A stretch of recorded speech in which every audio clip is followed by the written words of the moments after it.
You know, when I think back, and our guest mentioned that he'd been here 3 times, no 4. 4 is correct.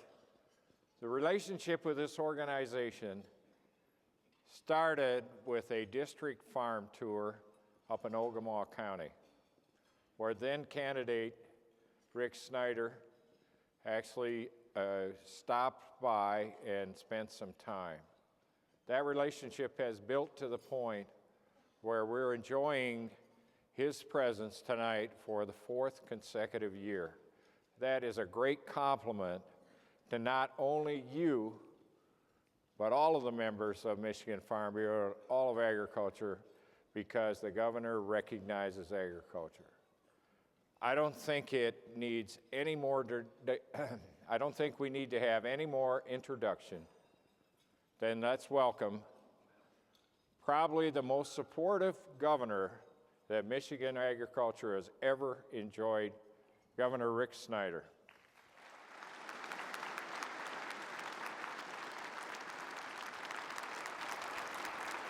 Thanks, Wayne. Thank you. Thank you very much. Please be seated. Thank you, Wayne, for that great introduction. I love being here because this is a great event. What I'd like to do is share some opening thoughts with you and then have a chance to do some questions and answers. That's always my favorite part. You guys get higher tech every year with how you do it. I understand you got Twitter and screens and all kinds of cool stuff to ask questions. Well, let me set the stage a little bit. And let's go back in time because I think it is important. One of the things that's just come up recently that I read again, because there's a recent study about how Michigan's economy was, is in this U of M study that just came out on Michigan's economy in recent years, they made the point that there was no other state that lost more jobs or was in more difficult economic straits than the state of Michigan in the last decade. We're the bottom. And we went through extremely difficult times. And during that time period, there weren't a lot of great things for people to look at to say, this is Michigan's future. One of the areas that I always like to remind you of is Michigan agriculture was one of the bright stars that we had during our darkest decade. That if you looked at it, you were continuing to do great things. You were continuing to succeed, continuing to grow, and be that rock-solid support during those difficult times. The good part is we're not at the bottom anymore. And I want to give you a point of reference because it goes back to one thing that comes up to my attention every so often. Actually, there is something called New Governor School, believe it or not. And I went off to New Governor School back in the fall of 2010. On my chair at one of the breaks was an analysis sort of predicting Michigan's future. And it talked about all the difficult times in the past, but they wanted to make sure I got the point. So up the upper left-hand corner in reverse colorization to make sure I couldn't miss anything, it was a forecast of Michigan's expected job growth for 2009 through 2014. And it was a ranking of us as a state. The number up in the left-hand corner in my box compared to all the other governors there, my number was 50. That's how we were expected to do through 2014. The good part is this recent U of M study came out and said the following. It said for 2011 and 2012, you know where we ranked? It wasn't 50. It was 4. We ranked number 4 in job growth in the private sector. In terms of private sector job growth, ranking number 4 in the country, the only states that beat us were the energy states, where they're having an energy boom. We did it the old-fashioned way. We just went out and earned it. And if you look at what else is going on, it talked about where high-paying jobs are. We also ranked number 4. So the good part is we made a tremendous comeback. We are the comeback state in the country, and we should be proud of that. And again, you've continued your support in agriculture of continuing to make that happen. When I was running, I said there are 2 things I want to be evaluated on. The first one is did I do what I said I was going to do? And then secondly, did I build a long-term legacy of success? It was never about me being governor, but did we build a foundation that could go on for generations and be a strong foundation? Well, with respect to that first point, did I do what I said I was going to do? I think hopefully we have a pretty good track record. in terms of agriculture in particular. But if you look at it, we balance budgets now, we got rid of the Michigan business tax, we're paying down our long-term debt. I'm really proud to say we're being financially responsible in Michigan. We're setting a role model that Washington should be looking at what we're doing here in Michigan as the right way to do things.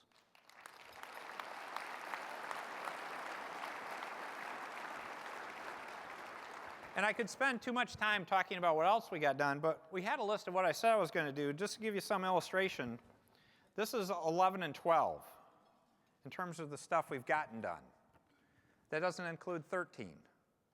So we're well on a path to hopefully doing those things. We haven't gotten everything done. There are some important things that are even very important to agriculture that I'm going to continue to work on. To give you one illustration would be transportation.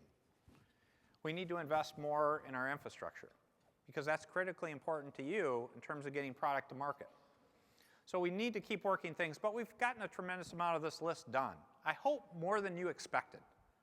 Because one of my goals is to actually raise your expectation about what you think you should get from the public sector. It was too low. We had dropped our expectations too low of what service you deserve. And that's one of the key things that I learned when I came into office very quickly. People would come to me and say, we need money or we want money. The traditional Lansing folk. And I looked at them and I said, that's not the role of government. The role of government is to treat the citizens and organizations in our state as the customer. I'm here to serve you. That's why I'm excited to be here. I'm here to give you efficient, effective, and accountable government. I know you may not feel this way, particularly when you get that tax bill. But what I'm aspiring to do long term is to make you feel good that you've bought the right amount of government. Have you ever thought about it that way? Isn't that the way it should be? That you feel good that you got many other competing choices in your life, but you've made a smart purchase decision. That's what we're trying to do.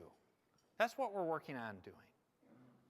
And to make that happen, a couple things need to take place. One is we have to be that place that creates the environment for success.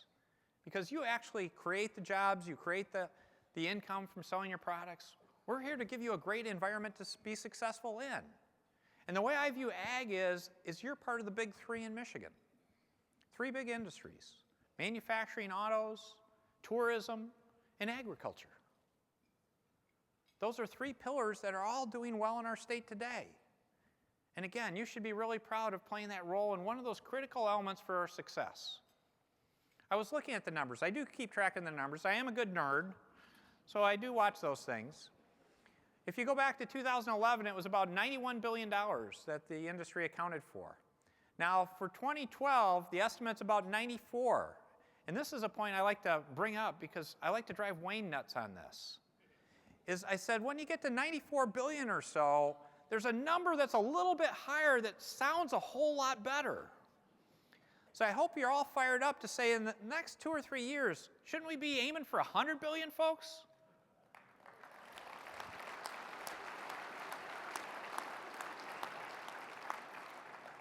And how do we get that done?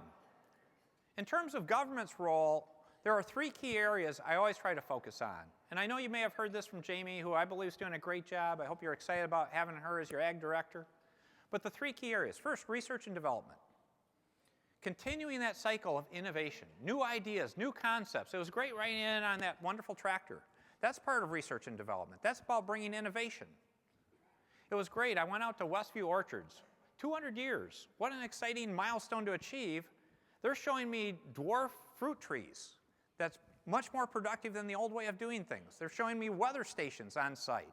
That's the kind of research and development we should be doing. That's exciting stuff. Let's keep that up. The second one is value-added processing. How do we take ideas and add more value to them?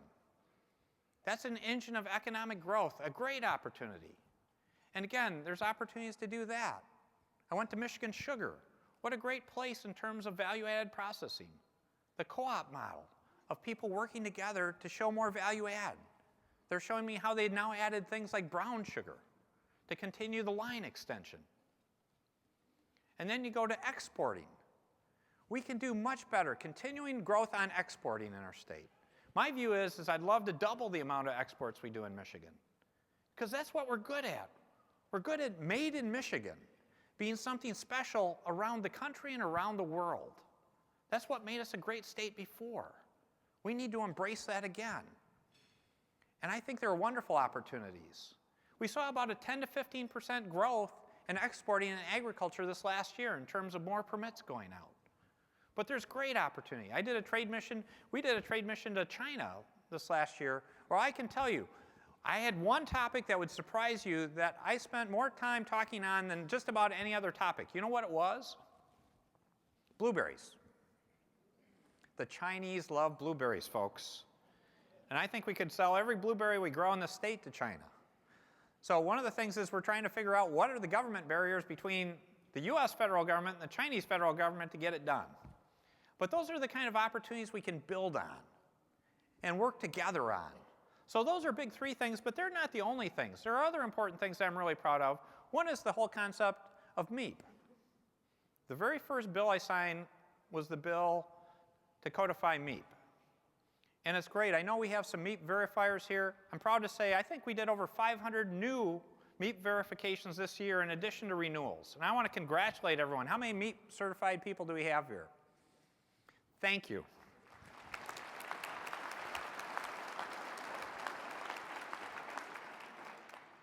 One of the big topics I hope we have more questions about, but I did want to cover with you, that we need to really work hard, that I view as part of Michigan's future, is the whole question of talent.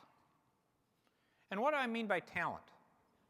In the old days, people of my age and generation, it was a different story. You just sort of went to school and then you went to work, and it all sort of worked. The world doesn't work like that anymore. Quite often to be successful, you need fairly specialized training. You need to have the right skill set so when you show up, you can go to work. And so there's much more we can do in terms of apprenticeship programs, mentorship programs, internships to get people active and involved. And I think it's as applicable to the ag industry as any industry. One of the concerns I have is, are we going to have those farmers of the future that are going to be able to go out and run those $500,000 pieces of equipment? That's something that we need to seriously think about and make sure we're building that future so people have the right skill sets to be successful. So let's emphasize how we make that connection. How do we encourage people already on the farm to have those skills and training so they can continue on the farm? But hopefully we'll have growth enough that we'll have to ask people that might not have grown up on a farm to enter agriculture. And should we find out ways to encourage those opportunities? So those are the kind of things that I'm really excited about, because I think the people that do the best job at doing that around the country are going to have a strategic advantage. And one of the things I want to commit to you is I want Michigan to be a leader in helping connect talented people to career opportunities. Let's make that connection. Another one that's really important is the whole question about having that workforce when you have that crop.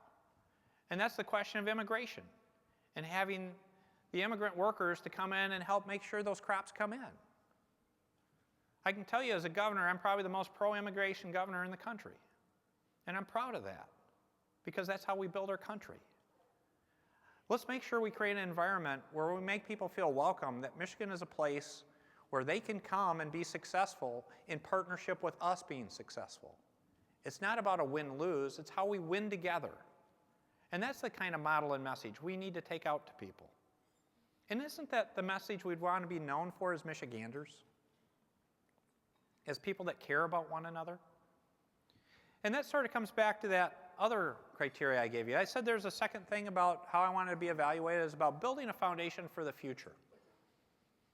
Well, I've been talking to people about building this foundation for the future. And the story I give them, and I didn't start this for this group. I've talked about this as a great analogy probably 20 or 30 times to all kinds of groups around the state, because it really struck me. And what I view that we're trying to do now, not what I'm trying to do, but we're trying to do as Michiganders in this time of reinventing Michigan, is we're trying to build that centennial farmhouse. Because one of the things I know everyone's proud of is when you drive around Michigan and see one of those green signs. And you know that farmhouse, that farm's been in the family for 100 years, it means something special to the people there. But it means something special to all of us as Michiganders, to show that heritage, that legacy. Well, folks, that's what we're doing now.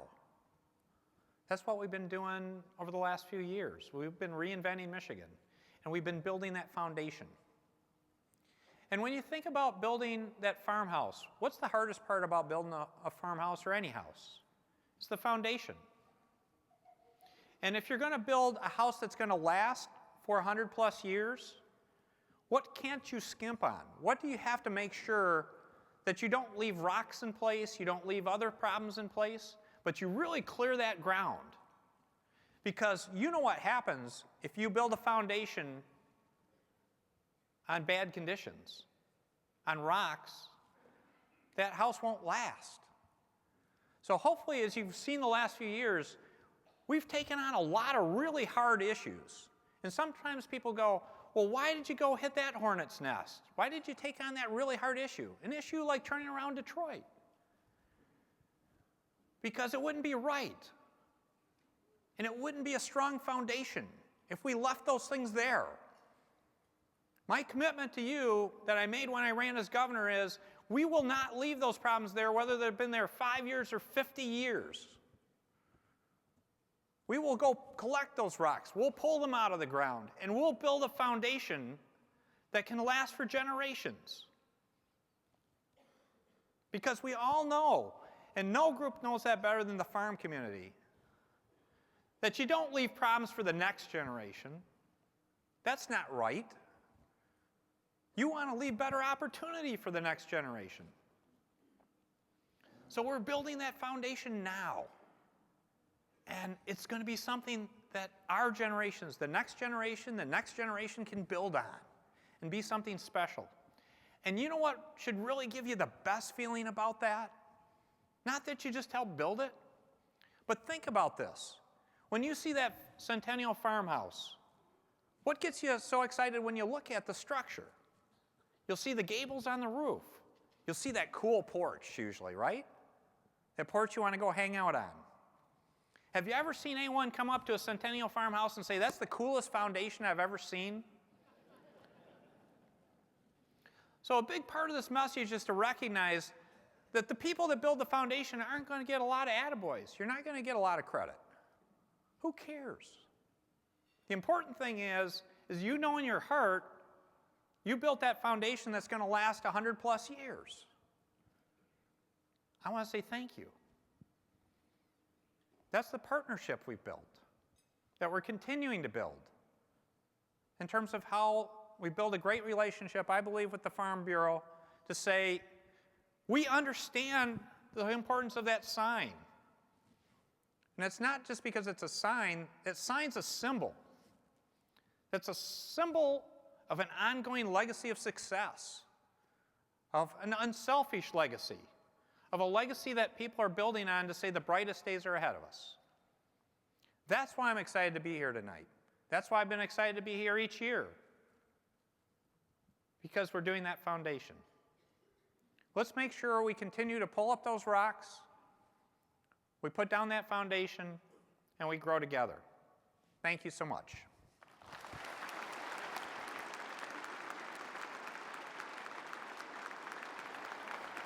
Thank you, Governor, for those comments. That's music to our ears, sir. We've got a few questions. We're going to kick off tonight's Ag Town Hall with, I believe, a question that's going to come up on the video. You can text your question in. They don't have the number out there someplace. There you do, if you want to text a question in. So we did some men on the street interviews. Okay. It's not David Letterman, but it's close. It's like Video Jeopardy. Yeah. Okay. So let's roll one. Good evening, Governor. I'm Amanda Cucci from Macomb County, and we have a question for you. Michigan is making a great comeback, yet we still have a long road ahead of us. What is your administration's top priorities for 2014, and where do you see agriculture in 5 years? Well, I appreciate that question. That was a simple one, all 14 in the future for ag. So, no, that's the kind of questions I love. In terms of priorities for 14, there's a combination of things, and it's not just 14, but it's beyond. One of the top ones I mentioned to you is this talent question. It's about really figuring out how to have people make a better connection to careers. I think that's a huge issue and a huge opportunity. In terms of other things that tie to that, it's the more and better jobs, about how do we make sure there are more opportunities for them. The part that goes with that is also our education system, P20, prenatal through lifelong learning. But it's really that whole focus about how to connect people to careers. I'll share one quick program with you that I'm really proud of that could apply to ag. I think it could be very applicable. It's called MAT Squared. It's basic, oh wow, we got some MAT Squared supporters there, which is great. It's Michigan Advanced Technician Training. I brought a German apprenticeship program back to Michigan and modified it. And the way it works are, people go into the program, they've started this now, they got in the program starting in September at Oakland and Henry Ford community colleges, and this could work at any community college though. They work for a company during this time period. After 3 years, they get an associate's degree. With successful completion, they're guaranteed a job and they have a work commitment for 2 years. And they're doing it in mechatronics, the combination of mechanics and electronics. Again, this could apply to some of the equipment you already have on the farm and be modified easily for that. Think how cool that is. If you know you have a guaranteed job, how well are you going to do in that program? How excited are you going to be about your career? It's a wonderful opportunity. That's the kind of thing we need to focus on. In terms of the future of ag, I see a really bright future because each one of those 3 criteria, R&D we're investing in terms of value-added processing we're investing in, seeing results, and exporting. The export one is going to create the demand. Now we just have to make sure we keep up with the supply, and we've done things such as creating a strategic innovation fund to help do some creative things that you're going to see an announcement, I think, in the next couple weeks, with some cool grants to say, how do we create more entrepreneurship in ag? Very good. I think we'll roll another video and see what's happening here. Good evening, Governor Snyder. My name is Caleb Stewart from Clinton County, and I have a question today on energy. As a young farmer in Clinton County, I'm currently looking into avenues for a grain handling facility. And 2 of those very important key factors in a grain handling facility are 3-phase energy and natural gas for heating and drying of grains. How do young farmers like myself stay competitive when we don't have economically feasible access to either one of those energy sources in my rural community? Thank you. No, that's a very good question, and that's something we're working on right now. Over the last year, we've had a series of reports being done to really talk about what are the facts, where's Michigan at in the energy side. To give you some perspective, we do really well on natural gas. Our costs are great. There's an access question, which I appreciate the question about being in a rural area. But in terms of availability, we produce a fair amount of natural gas, and the pricing is very good. In fact, if you had a choice, you'd use more natural gas. On the electric side, it varies depending on who's your provider, but we tend to be higher cost than average in terms of the Midwest and other states, and that's something we need to address. We have various projects going on 2 or 3 fronts. One, we're working on more energy efficiency. The best thing we can do is be more efficient about how we use energy. That's the best return on investment. The next one is in terms of clean energy and renewables. Again, hopefully, I know we've got some areas here that have seen a lot of wind projects come. And hopefully they're being done in a way that's being environmentally responsible, sensitive to farm and agriculture, and being a good balance. But that's something that hopefully you'll talk about and we'll hear about in terms of your policy side. But we can continue that as long as we do it in a thoughtful way. That will provide a lower cost resource over the longer period of time. It doesn't solve the short-term issue. And then we do need to look at high energy users. How we can look at particularly the rates for very high consumption industries in energy. And there are parts of ag that could be applicable to. And what do we have to do in terms of, people sometimes talk about choice, sometimes people talk about preferential rates that are still paying their fair share, but something to really encourage that. So we're going through that balancing act now, and that's something you're going to hear us talk about over the next year, is really how do we bring all these policies together to get Michigan on a long-term path of reliable and stable and affordable energy. Because the other part is again, going back to the natural gas point, is access and reliability are very important. Well, as I indicated earlier, we asked people to text in questions, and we're gonna take one of those now. not one that you're not familiar with. A few minutes ago, you talked about the importance of exports. You will certainly recognize what our best customer is, because you've had a lot of dealings with them. And the question is, what is the status and timeline of the NITC? Yeah, I love bridge questions. I like that. That's something that's really important, because if you look at it in terms of needing a new crossing, we need it. And it is actually critically important for two of the big three, for ag and for manufacturing. Having a new crossing, almost on its opening, would be the busiest trade crossing for commercial traffic in North America. That's jobs, folks. That translates to jobs and opportunity. The good part is the bridge is on a positive path. It's been fairly quiet because we're going through permitting, a lot of the other agreements that need to be done, but it is a very active project. And so hopefully as you see next year come, there'll be more kind of tangible or visible progress. But we are moving ahead with the bridge, which I think is a great job creating opportunity. I want to thank the Farm Bureau. Farm Bureau got on early to be a big supporter of this, because it was a lot of work, because the misinformation out on this was legendary. $40 to $50 million calling me all kinds of names and spreading all kinds of rumors, where we just stuck to the facts. It's about jobs and opportunity. Well, that was an interesting time. There's no question about that, dealing with the bridge issue. Another question is, how will we ensure that there will be enough qualified workers to fill the proposed increase in ag jobs with the Michigan Merit Curriculum Standards, making it difficult for high school students to participate in career and tech ed programs? Yeah, I appreciate that question. I talked about new ways to connect, such as Matt Squared, because again, I think career tech ed is a huge opportunity in our state. And that's a message we need to get out to all Michiganders. Again, we don't want to discourage people that want to go get a university degree, but somewhere along the line, as part of people talking about university degrees, people forgot to talk about career tech ed and how important it is. And we need to elevate that discussion. We don't want to take anything away from this discussion, but we need to make people understand they're equal, that there's great opportunities in both career tech ed and for some people that want to get a university degree. In terms of the Michigan Merit Curriculum, I'll tell you, I think we do need to look at being more flexible in how it's applied. There are other opportunities for people to get credit for programs they're doing at school. But one of the things I'll tell you is we need to make sure that while we add flexibility, we don't step backwards from requiring high performance. Because again, if we're going to compete globally, we can't step back from high performance. What we can do is be more flexible in making sure that's achieved. I'll give you an illustration.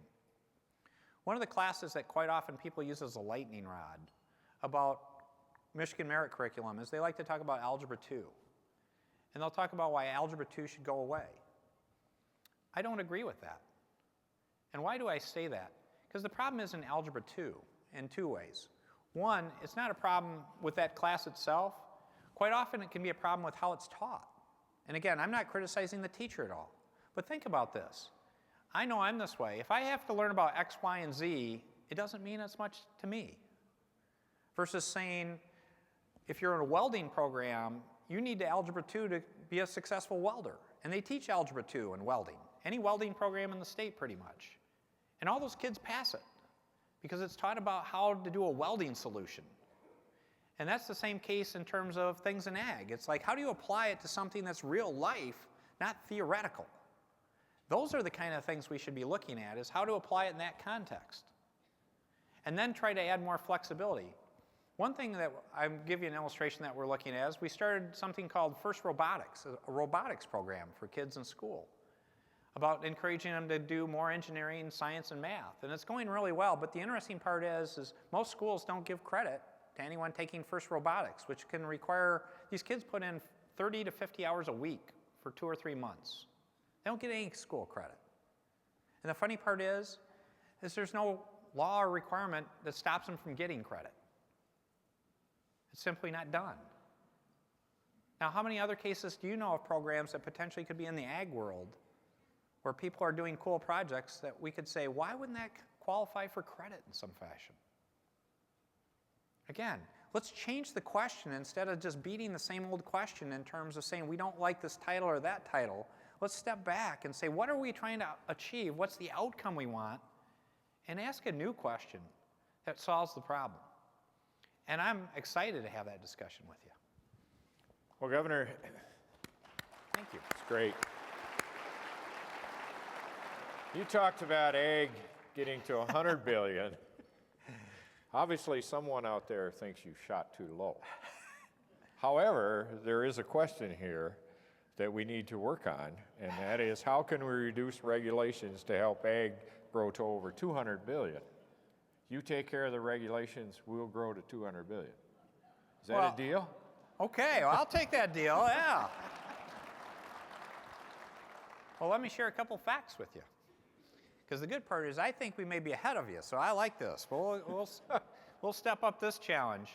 So if you go back to 2010 and before, and you compare the amount of regulations you had in the Michigan Department of Agriculture and Rural Development to the amount of regulation you have today, in terms of the number of rules, the net number of rules that have been eliminated and taken off the books is about a third. So a third of the regulatory environment is gone in a 3-year time period. I think that's a pretty good track record.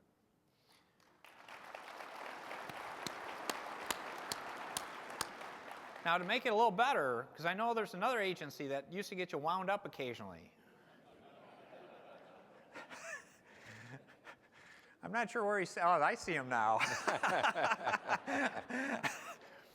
But I think it's pretty close, and Dan, you have to correct me. I think you're in about the same ballpark, 300. Yeah, so I think there's actually a pretty good friendly competition going to see about which department's doing the best job, because they're at about the same pace as ag. So I hope you're very proud to know that in the last less than 3 years, between ag and environmental quality, we've reduced the number of rules by about a third. And hopefully the other part, more than reducing the number of rules, in my view, is I hope you feel you're getting treated like a customer. Because our goal is to help you win. Again, we need to follow the rules, and I know ag people understand this better than any other group, particularly on food safety and food quality. Those rules are really important. So you want to make sure we're enforcing the rules, but we can do it treating you the right way, smiling with you, trying to help you solve a problem, and not treat you like someone that should be penalized. That's the attitude we're trying to bring.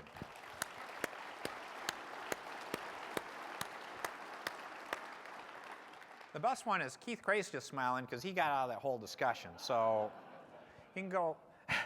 Temporarily. Hey, the roads are such an important asset to agriculture as we move commodities either to another state, country, or whatever, but to processors here. And these folks have a lot of trucks that go on the road and wagons and tractors. We're very interested in getting that infrastructure built up. In your opinion, what do you view as the most viable option for road funding? Yeah, this is a discussion this is one of the hardest things out there, because if you look at the last time we did this was well over a decade ago. You got to go back to 97 or so when there's a material change, and it didn't fully solve the problem then. In fact, there were a couple solutions. If they would have been done then, we wouldn't have the problem today. But I'm not criticizing them because they did take action, and the issue is they took action because nothing was done for 20 years before them. So the issue is we need to come up with a solution that can last more than a few years. It's got to be a balanced solution. So there isn't one answer, but it would be a combination of something regarding fuel in terms of cents, not cents per gallon, but a percentage most likely on the wholesale level. It could also involve registration fees. It could involve a whole litany of things, because one of the things you've heard is we actually pay sales tax on our gas today. I don't know how many people knew that, but we pay retail sales tax at 6% on our gas, which is one reason our gas is higher. So some people have talked about, well, make everything on gas go for roads, but then you have a problem in the school budget. So people have talked about a number of solutions. My view is I'm happy to work in a whole range of different solutions. Most likely it would be a combination of things, but the important thing is we get a solution. So I have that phrase, and I haven't used it yet, which is relentless positive action. This is a case you're going to see me be relentless on until we get a solution, because it's that important. Okay, Governor, we have not used the stools provided for us, but you may want to address this last question because it's very strategic.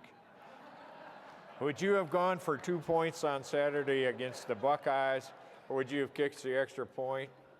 Okay, now the pressure's got. I was enjoying the evening.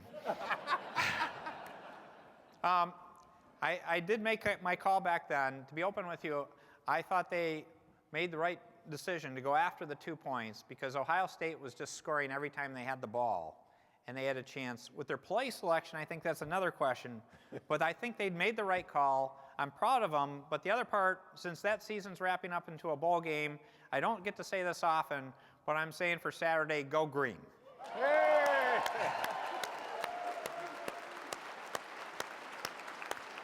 Now we'll have that on film. I know what's going up on YouTube pretty quick. It's All there. those other answers, all that other stuff, that isn't what's going to show up on YouTube. 2 words of a whole night is going to show up. Well, Governor, we truly appreciate not only your attendance tonight, but your leadership in your sport of agriculture and the entire team that you have assembled to support agriculture. And so I would offer you the opportunity to make a few closing comments if you'd like to, and then we'll finish our program. But it's really special to have you here. Thank you, Wayne. It's great to be with you. Because it's not just the dinner tonight, but the work you do in the room next door really does mean a lot. I've mentioned to people that you may not realize that book you come up with each year is a book I look at. It's the only organization's book I keep in my office in terms of policy each and every year. Because I really respect how you do it, but I also respect the work product. And it's really how do we partner together? Because a lot of times I get attention and such, but this isn't about what I'm doing. I'm part of a wonderful team. And that circle includes some of the directors I mentioned tonight, and a lot of other people that are in this room that work for the state. But that's not the whole team. It's all of us being on this team. And again, that broader team of Michiganders is building this foundation. I'm going to continue using that analogy for non-ag audiences because I think it's the best way to describe our future in many respects. I hope you're proud that I'm using that as an illustration because it really does mean something special. And so I think it's great to have the opportunity to continue this dialogue, continuing growing together, because we've accomplished a lot, I believe. I hope you believe it too. But for everything we've accomplished, I can tell you I am absolutely committed to not slowing down. There's so much more to be done, and there's a window to do it. So thank you for your partnership, thank you for your support, and let's just keep reinventing Michigan. Thank you, Wayne, for your great leadership.